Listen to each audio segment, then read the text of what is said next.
wakati wa pili. Second Chronicles chapter number 27.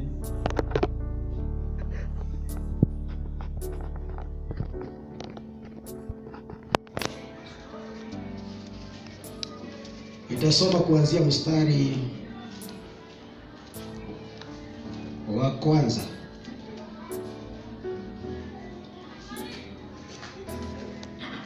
Nafikiri uko pamoja na mimi tuendapo kulisoma neno la Bwana.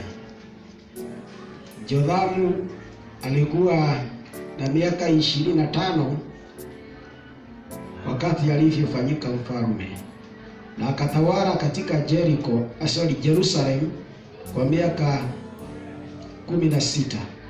Mama yake alikuwa anaitwa Jerusha bintiye Zadok.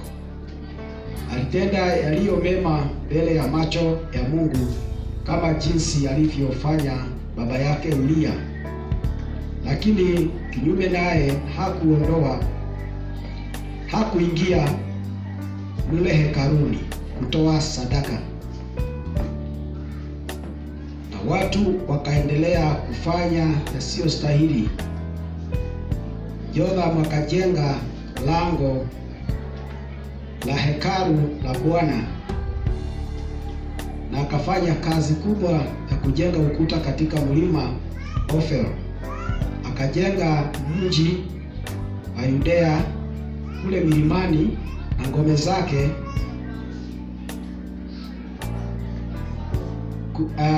katikati ya msitu. Mstari wa 5. Jothamu akafanya vita na mfalme wa Amorite na akamshinda, na mwaka huo Waamoni wakampatia fedha taslimu talenti 100 za fedha na 1,000 za ngano na 10,000 za bari. Na Waamorite wakamletea pesa nyingi ama kiasi kingi cha pesa katika mwaka wa 2 na wa 3. Jothamu akaendelea kuwa na nguvu na kuimarika mbele za Bwana kwa sababu alikuwa mwaminifu.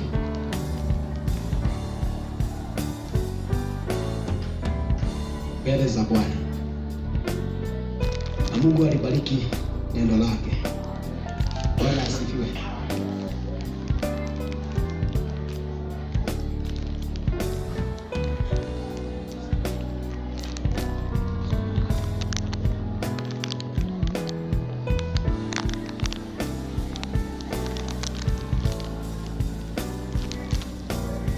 Tunapokea sisi kama kanisa ama sisi ambao tunajuana na Mungu ni kwa sababu ya kutii. Wakati ambapo tunazungumza juu ya kutii, tunanena juu ya kulitii neno la Bwana.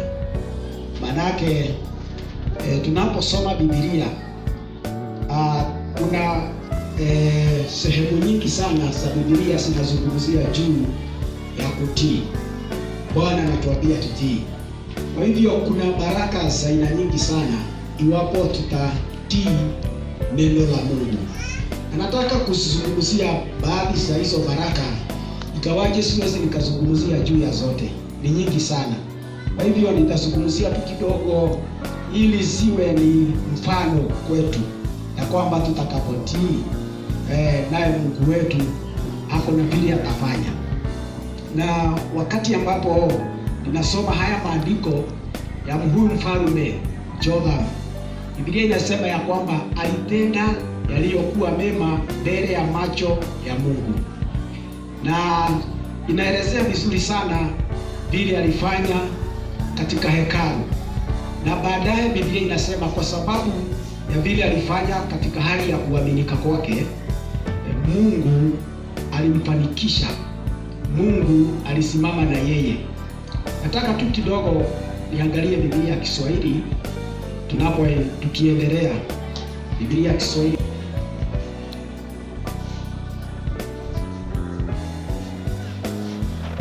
huo unasema ya kwamba mfalme Jotham aliendelea kuwa mwenye nguvu kwa sababu aliishi kwa kumtii Mwenyezi Mungu, Mungu wake.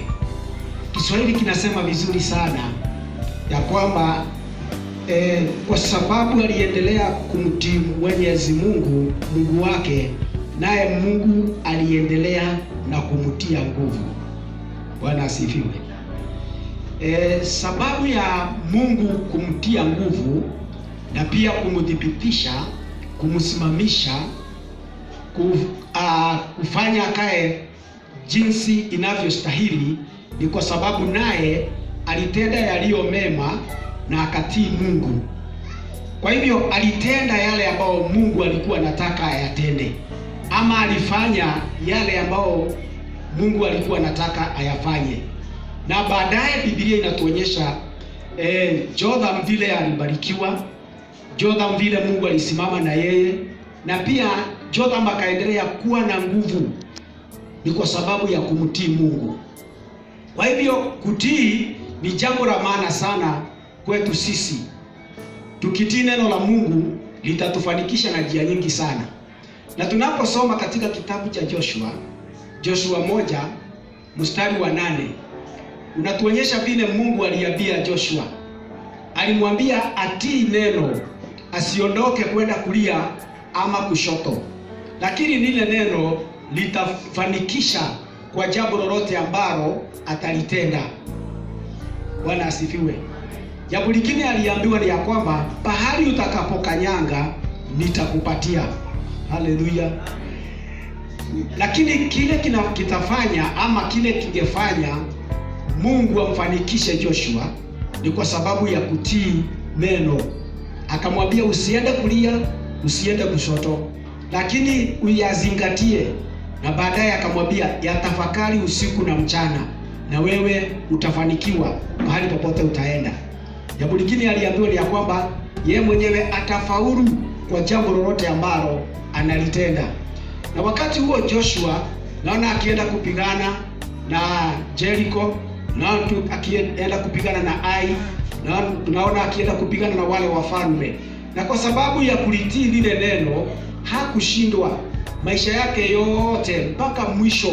Wakati alisimama akasema ya kwamba na leo hebu uchague ni nani nitakayemtumikia, lakini yeye akasema ya kwamba nitamtumikia Mungu wangu mimi pamoja na nyumba yangu. Kwa maana wakati alivyomtumikia kwa uaminifu, aliona vile Mungu alimfanikisha na vile alimbariki. Bwana asifiwe sana. Tunaporudi kwa huyu mfalme, naye Biblia inasema ya kwamba huyu mfalme naye alithibitishwa na akaendelea kuwa na nguvu na uwezo wa kushinda wafalme na wa kufanya mambo mengine, ni kwa sababu alitii Mungu wake.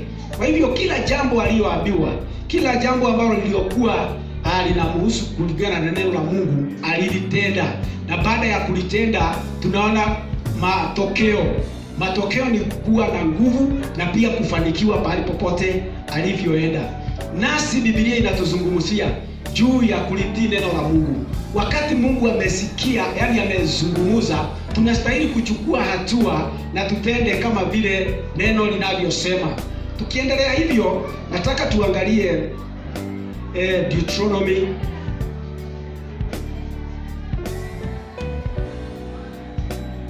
28.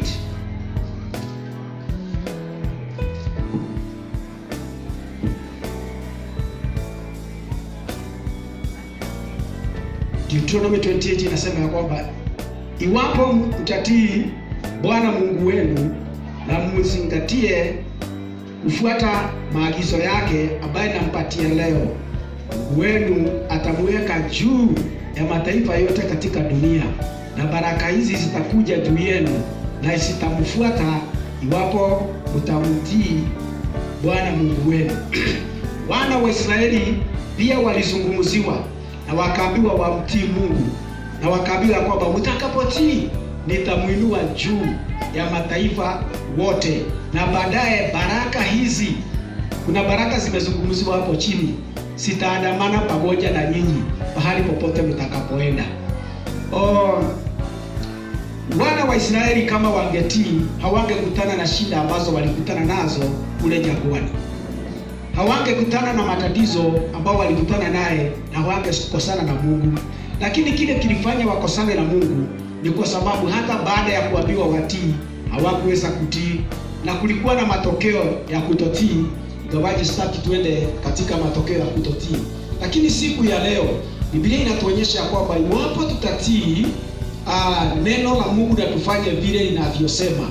Paulo alisema ya kwamba tusiwe tu watu wa kusikia na kusahau, lakini tuwe watu ambao tunasikia na kutenda, na tukitenda tutafanikiwa na tutabarikiwa na tutainuliwa na Mungu atasimama na sisi. Kwa hivyo tukijua hiyo siri, mambo mengi hatatusumbua. Pepo zingine hazitafukuzwa katika maisha yetu, kwa sababu wakati mwingine tunafukuzana pepo ambazo hakuna, tunafukuzana mashetani ambao hakuna, tunaenda katika ukombozi ambao haumo. Iwapo tutajua siri zilizo katika kutii, hatutasumbuka tukienda kuangalia deliverance, hatutasumbuka tukienda kuangalia watu watuombee. Na Biblia wakati inazungumza juu kutii, inazungumza juu ya kila mmoja, mhubiri na pia washirika na watu wote. Lakini kuna wakati ambao inaonekana kana kwamba mapepo mengine ama pepo zingine zinakuja kwa washirika, zinataka ukombozi, zinataka kufukuzwa na mchungaji. Lakini vile inavyosoma maandiko haya inanionyesha ya kwamba tutakapotii hatutahitaji mtu wa kutuombea. Bwana asifiwe sana. Manake nikiangalia huyu mfalme Jotham, wakati alipotii neno la Mungu, hakuhitaji kuhani akuje amuombee. Manake kulikuwa na kuhani. Siku zile kulikuwa na mfalme na kulikuwa na kuhani na kulikuwa na nabii. Lakini katika maisha ya Jotham, wakati alivyoingia kutawala, Biblia inaonyesha kile kilifanya awe very powerful and also to be steadfast. Hivyo ni kudhibitishwa, kusimamishwa ya kwamba hakuna kitu kingemtingiza. Kwa mfano huu mti, it stand here steadfastly, haiwezi kuinama, haiwezi kutingika. Ni kwa sababu umewekwa hapo na nguvu, umekaa pale na nguvu. Na hiyo inatuonyesha kwamba hivyo ndivyo mfalme alivyokuwa. Hakuna kitu kingemtingiza, hakuna kitu angeogopa. Na kile kilifanya asitingizwe na chochote, kulikuwa na wafalme, kulikuwa na shida zingine kama njaa, kulikuwa na maadui ambao walikuwa wamemzunguka. Na hata Biblia inatuonyesha kwamba wakati wa Amoni walivyokuja kupigana na yeye, hawakumshinda. Bwana asifiwe sana. Ni kwa sababu gani? Yeye alikuwa anamtii Mungu wake. Na alivyomtii Mungu wake ndiye alichukua ushukani kumpigania. Mungu wake ndiye alichukua ushukani kumshindania na hata kumlinda. Nasi wakati ambapo tutakavyotii Mungu jinsi anavyotaka ama kulingana na Biblia, Mungu wetu atatulinda usiku na mchana. Haleluya. Na pia baraka zile ambazo tumeahidiwa hapa, tutakuwa wa kwanza lakini sio wa mwisho. Tutakuwa juu lakini sio chini. Haleluya. Zitakuja katika maisha yetu kwa sababu Biblia imetuambia kwamba hizi baraka zote zitakuja juu ya maisha yetu. Na sio kuja tu juu, lakini tutaandamana pamoja nazo. Mahali tutakapoenda tutakuwa na baraka za Mungu. Na hivyo ndivyo Yesu aliambiwa kwamba nitakufanikisha. Mahali popote utakapoenda na ukae, utafanikiwa hapo. Sisi tukitii neno la Mungu, tunastahili kufanikiwa hata mahali tunakaa. Mahali unafanya kazi, unastahili ufanikiwe. Bwana asifiwe sana. Biashara ambayo unafanya, unastahili ufanikiwe katika hiyo biashara. Kwa jambo lolote ambalo unalitenda, unastahili ufanikiwe. Kwa kitu chochote ukiweka katika mkono wako, unastahili ufanikiwe. Maana yake hizo ndizo baraka ambazo Mungu ametamka juu ya wale ambao watatii neno lake. Na kitu kingine tunastahili kujua ni ya kwamba Mungu wetu wakati amenena, ile neno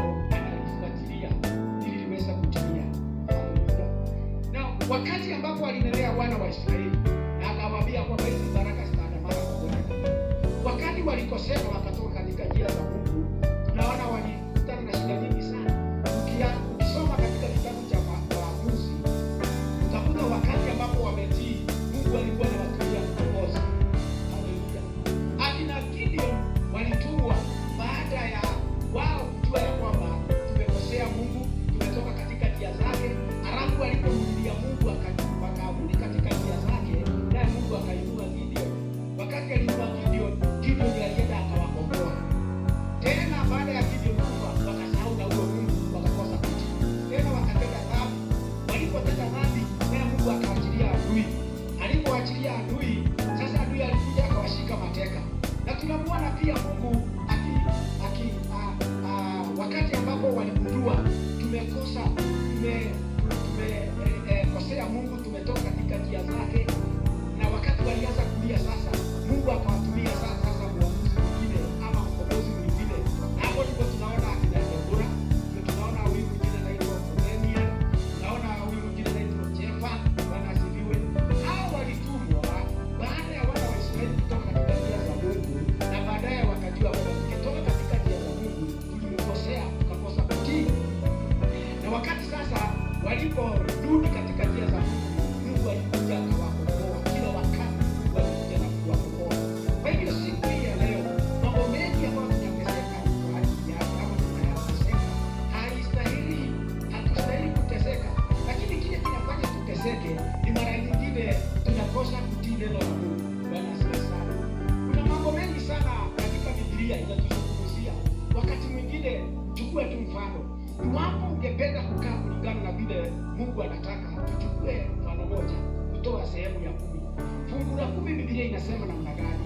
Inasema wakati ambapo tutakapotoa fungu la 10, Mungu mwenyewe atafungua madirisha ya mbinguni na milango, amwage baraka katika maisha yetu ili tukose mahali pa kuweka. Hilo ni neno la Mungu. Na Mungu anataka utii. Na utatii namna gani? Iwapo utapata 100, ujue ya kwamba 10 sio yako.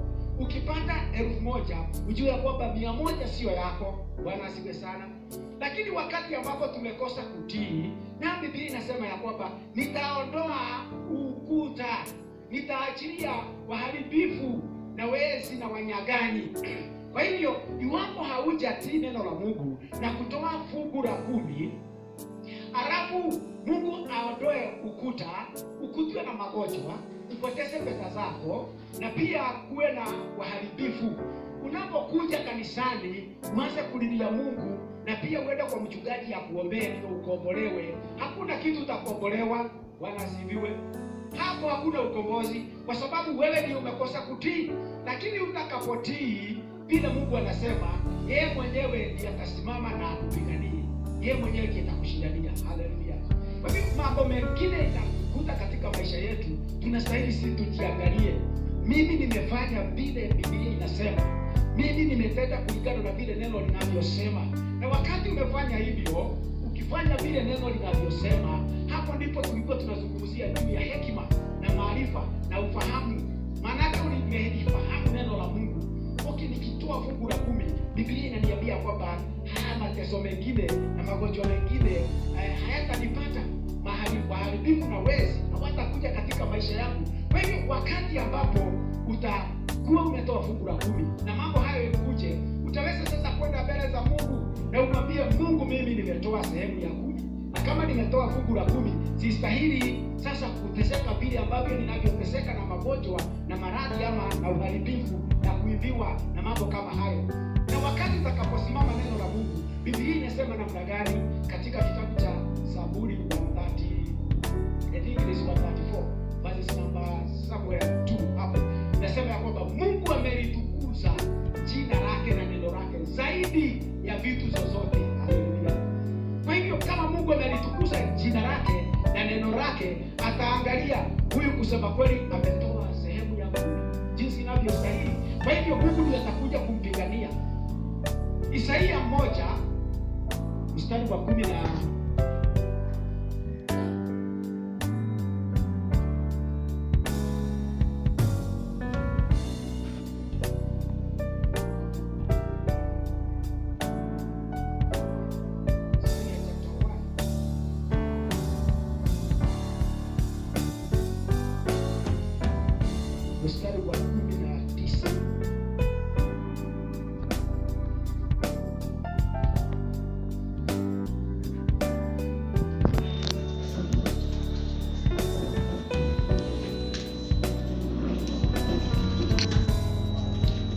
Nasema hivi, if you will obey me, if you will only obey me, you will eat the good things the land produces.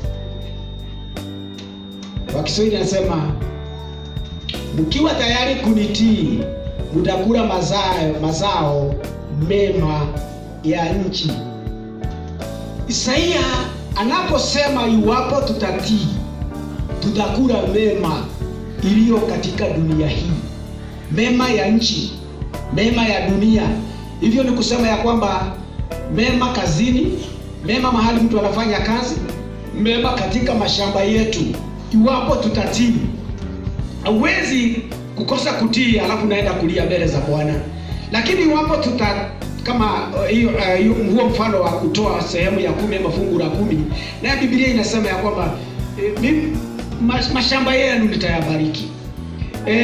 Atakemea hata wale wanyama ambao wanaenda kuharibu mimea.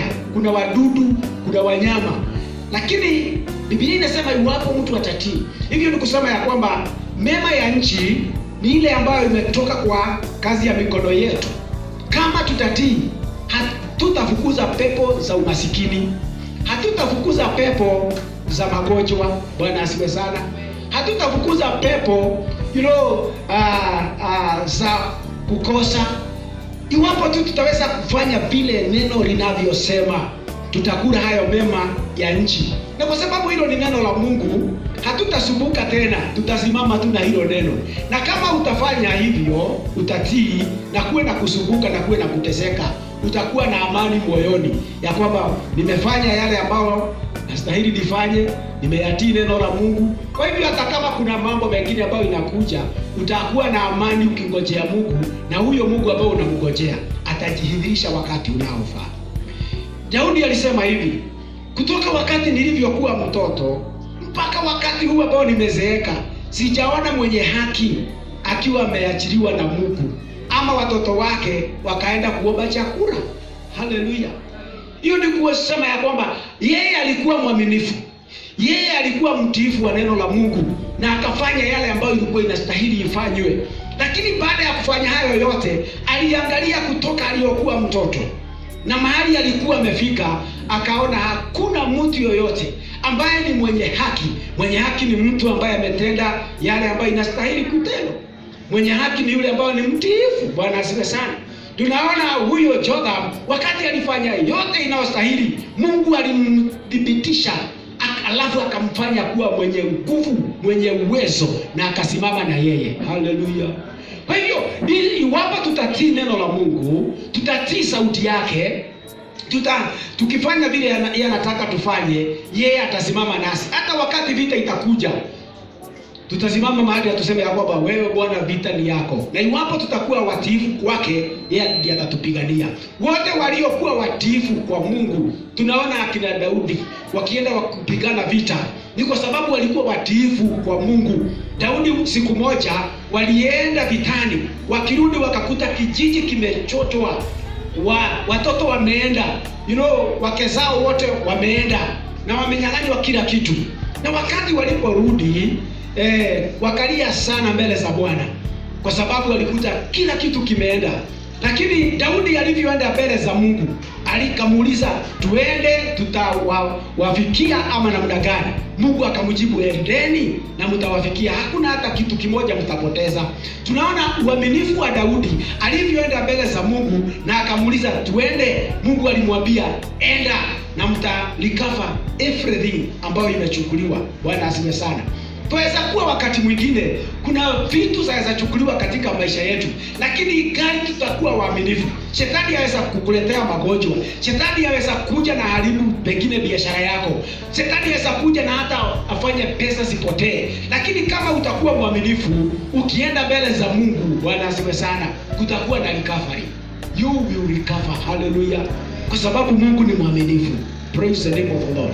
Kwa hivyo siku ya leo nilikuwa tunataka tuone faida kidogo za kutii ama kuaminika mbele za Bwana.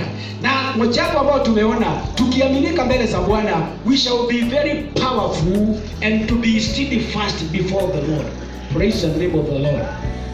Ya pili ambayo tumesoma hapa, iwapo tutakuwa watiifu na kuaminika mbele za Bwana, tutakula mema ya nchi. Haleluya. Hiyo ni mema ya nchi. Kazi ya mikono yetu italeta mambo mazuri. Biashara zetu zitaleta faida. Haleluya. Kazi ya mikono yetu italeta faida. Na tutabarikiwa kama vile Biblia inasema, tutabarikiwa mashambani na tutabarikiwa mjini. Tutabarikiwa tukienda na hata tukirudi. Hivyo ni kusema ya kwamba ukienda, Mungu atakuconnect na yule mtu aliye na baraka zako. Praise the name of the Lord. Wakati utakuwa unarudi, utarudi ukiwa na baraka. Na pia ukirudi, watu watakuja tu wakuletee baraka. Maanake umejishikanisha na Mungu kwa kutii. Na ukijishikanisha na Mungu, utafika mahali Daudi alifika akasema ya kwamba Bwana ndiye mchungaji wangu, hakuna chochote ambacho mimi nimekosa. Haleluya. Manake Daudi wakati aliandamana na Mungu akiwa mtiifu na kutenda jinsi inavyostahili, alifika mahali hakukosa kitu chochote. Kama ni chakula akawa nazo, kama ni kulindwa, Mungu alikuwa anamlinda. Na ndiposa akatunga wimbo katika Zaburi, Bwana ndiye mchungaji wangu. Na akasema kwamba ananiongoza. Bwana asifiwe sana. Anamuongoza ili asikose jambo lolote. Praise the name of the Lord. Wakati mwingine anamweka mahali, anamlinda. Asema ufuli wake umemlinda usiku na mchana. Ijapokuwa atapitia katika ufuli wa mauti, hataogopa kitu chochote. Ni kwa sababu aliye na uwezo juu ya mauti, aliye na nguvu juu ya mauti, yuko pamoja na yeye. Lakini ukiangalia maisha ya Daudi ilikuwa ni mtu mtiifu. Hata wakati mwingine angekosa, aletewe ujumbe umekosa, alikuwa anaanguka chini na kumulilia Mungu na kumsihi na kumuomba Mungu nisamehe. Na hapo ndipo Mungu alisema ya kwamba anaangalia moyo. Haleluya. Na Biblia inasema ya kwamba moyo wa mtu aliyenyenyekea na kuvunjika, ombi kama hilo Mungu hatakosa kulisikia. Haleluya. Bwana asifiwe sana.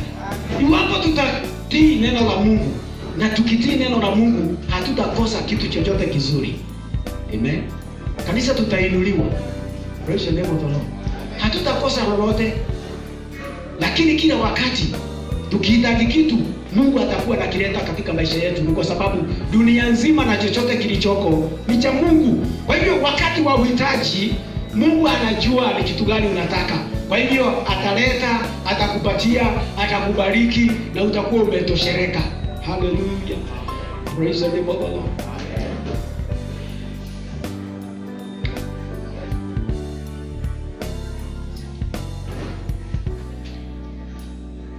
Tuangalie neno hapa katika kitabu cha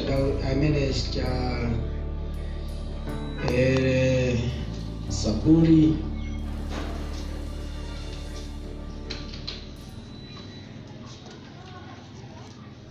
Zaburi 1 chapter 1. Psalms chapter 1 nasema ya kwamba eli mtu asiyefuata shauri la waovu, asiyeshiriki njia za wenye dhambi, wala kujumuika na wenye dharau, bali hulifurahia sheria za Mungu na kuitafakari mchana na usiku. Huyu ni kama mti uliopandwa kando ya vijito, unaozaa matunda kwa wakati wake, na majani yake hayanyauki. Kila afanyalo linafanikiwa ama hufanikiwa. Daudi anavyozungumza maandiko haya, hii inaandamana pamoja na kulitii neno. Manake wakati Joshua aliambiwa asiondoke aende kulia ama kushoto, aliambiwa utafakari haya maneno, utayatii, uyatafakari usiku na mchana. Na Daudi anavyosema hapa, wakati ambapo utayatafakari usiku na mchana, itakufanya kuwa kama mti. Najua huu ni mfano tu wa kutufungua macho, kama vile tulisema asubuhi. Bwana atujalie tufungue macho ili tuweze kuyaelewa maajabu iliyoko katika neno. Na hapa ndipo hekima inatumikia. Hapa ndipo ufahamu unatumikia. Bwana asifiwe sana.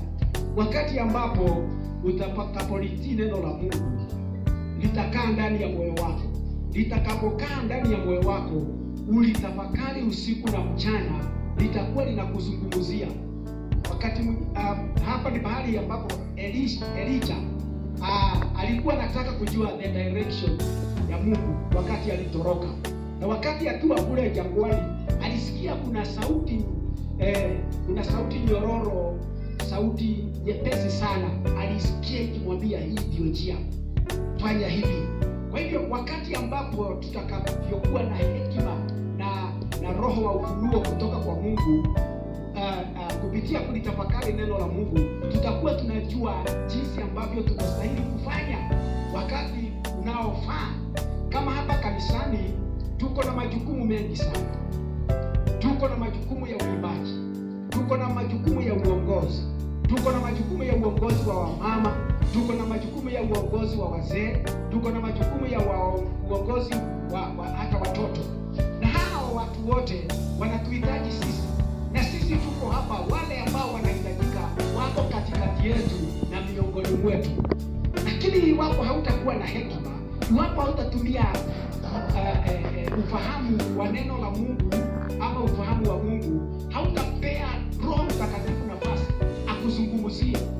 Wakati Roho atakuzungumzia, ukimpatia nafasi kupitia hekima na maarifa na ufahamu, atakwambia hii ndio unastahili kufanya hapa kanisani, hii ndio majukumu yako, haya ndio unastahili kuyatenda kanisani. Bwana asifiwe sana. Manake katika kanisa tuko na upungufu, na wakati ambao hatutatii kulingana na vile neno linavyosema, kuna laana zinakuja katika maisha yetu. Isaia 48 mstari wa 10 unasema ya kwamba kulaaniwa ni yule mtu anafanya kazi ya Mungu na msaha. Wewe tu unastahili, gani unajua niko na uwezo wa kufanya hivi, niko na nguvu za kutenda haya, lakini haufanyi. Wakati huo ndio laana hii inakuja katika maisha yako, kwa sababu ya kutotii vile Roho wa Mungu anakuongoza. Manake neno la Mungu liko ndani yetu. Paulo wakati alisema kwamba lifiche ndani ya alisema tufiche ndani ya mioyo yetu. Naye Paulo akasema kwamba liwe na uwingi ama liwe na utajiri wa neno la Mungu. Let the word of God dwell in you richly. Ndio kwanza tuweze kulitafakari usiku na mchana, na hiyo neno ndio litatusukuma tufanye kazi ya Mungu. Wakati Yeremia aliambiwa kwamba meza hili neno, wakati alivyo meza alisema ya kwamba wakati lilifikia ndani yake alijaribu kusikia, lakini hakuweza. Lilikuwa kama moto, kwa hivyo lilikuwa linamchoma. Wakati ambapo utafakari neno la Mungu na uliachilia likae ndani yako, litakuzungumzia na litakuchoma. Fanya hivi. Wewe ni mwimbaji, wewe ni kiongozi, wewe waweza kuongoza vijana, wewe waweza kuongoza Sunday school, wewe waweza kuimbisha, wewe waweza kuhubiri, utasikia linakuchoma. Manake likiwa ndani yako litakuwa kama moto. Lakini kuna wakati mwingine tunakataa. Hata wakati Mungu amekuzungumzia unakataa, hata wakati nakusukuma unakataa. Wakati huo utotii unaonekana. Biblia inasema kwamba wale wanaofanya kazi ya Mungu wanaangamia. Kwa hivyo iwapo utakuwa na huo msaha na ulegevu kufanya kazi ya Mungu, hata ukienda wapi I tell you, never change. You remain the same. Zikifukuzwa haziendi, maanake ziko na ground, ziko na ngome. Kuna mahali zimejificha katika uasi. Saulo wakati alienda kutoa dhabihu alisema ya kwamba nimeenda kutoa dhabihu kwa maana nimeona wewe umekaa sana, na nikaona adui zetu wamekuja. Kwa hivyo nikaona wacha tu niharakishe niende nitoe dhabihu. Lakini naye Samueli akamwambia kwamba nani alikwambia dhabihu ndio inatakikana? Zaidi ni kutii kuliko kutoa dhabihu. Na akaambiwa kwamba kutii ni bora kuliko kutoa dhabihu. Na roho ya uasi, roho ya kutotii imefananishwa na ubaguzi ama na uchawi. Haleluya. Kwa hivyo hata ukienda wapi ukombolewe, you cannot be delivered. Ukienda wapi ufunguliwe, you cannot be set free. Ni kwa sababu Shetani amejificha wapi? Kwa ngome ya kutotii, kwa ngome ya kutotenda vile Bwana anataka utende, kwa ngome ya kutojitolea. Anajificha hapo, ako na liko ground. Shetani anatoka na mtu anakombolewa na anawekwa huru wakati hakuna liko ground, mahali shetani anajisikia. Ukienda ufunguliwe kutoka kwa roho ya umaskini, kama hautawaki fungu la 10 hautafunguliwa. Maana kuna mahali shetani atajishikilia. Bwana asifiwe sana. Wakati Yesu alienda kufukuza mapepo iliyokuwa ndani ya mtu, ilisema ya kwamba usituhukumu wakati wetu kabla haujafika. Kwa hiyo wakasema kwa sababu wakati wetu haujafika, tupatie ruhusa tuingie hizi nguruwe. Wakapatiwa ruhusa, wakaingia kwa nguruwe. Maana yake wakati wa kuhukumiwa hawakuwa wamefika. Kwa hiyo walijificha katika hiyo ngome ya wakati wao haujafika wahukumiwe, wawekwe motoni.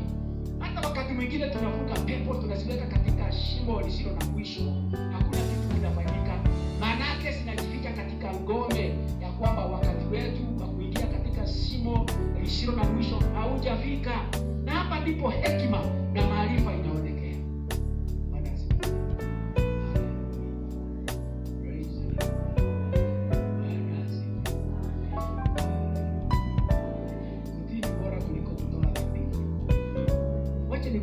Kama kuna kitu ambacho Mungu anataka ufanye na haufanyi, hii itakuwa ni ngome ya kurudisha nyuma miaka nenda miaka. Hautawahi kufanikiwa, hautawahi kubarikiwa. Maana shetani anajificha katika hali ya kutotii. Kama kuna jukumu ambalo unajua wewe unaweza kufanya na umekataa, hakuna wakati ambapo utakombolewa, utawekwa huru. Kama kuna wakati, kama hautawaki fungu la 10, hakuna wakati magonjwa, hakuna wakati kupoteza pesa na kuumia utakosa katika maisha yako. Maana shetani hujificha katika hiyo ngome ya kutotenda vile Mungu anataka utende. Atakuwa anajificha. Sikijaribu kufukuzwa, zinasema ya kwamba we have lived ground. Huyu mtu ni wetu. Haleluya. Hatuwaki fungu la 10. Huyu mtu ni wetu. Alikataa kazi yako. Huyu mtu ni wetu.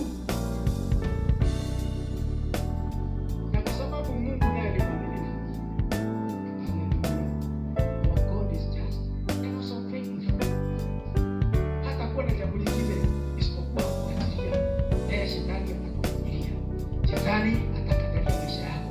Shetani ataharibu kazi ya mikono yako. Lakini unaona mtu anafanya kazi kubwa, unafanya kazi kubwa kama ndoa, lakini kukula na kuvaa unavaa kama kubwa. Unavaa kama unadua kama niaje kwa kazi kama yako. Kwa hiyo ndio kusema na mdangani. Maisha yako haiwezi kubadilika. Maisha yako inabadilika kwa sababu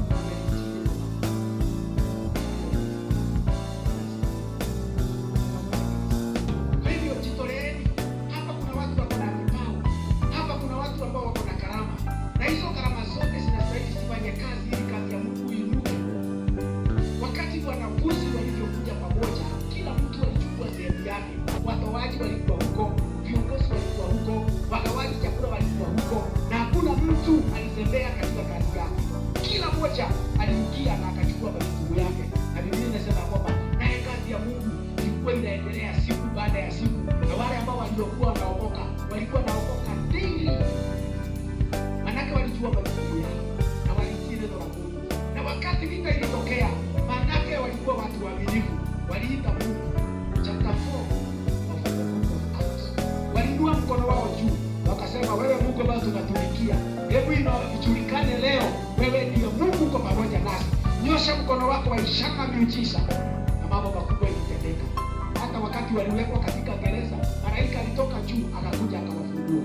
Bwana asifiwe sana.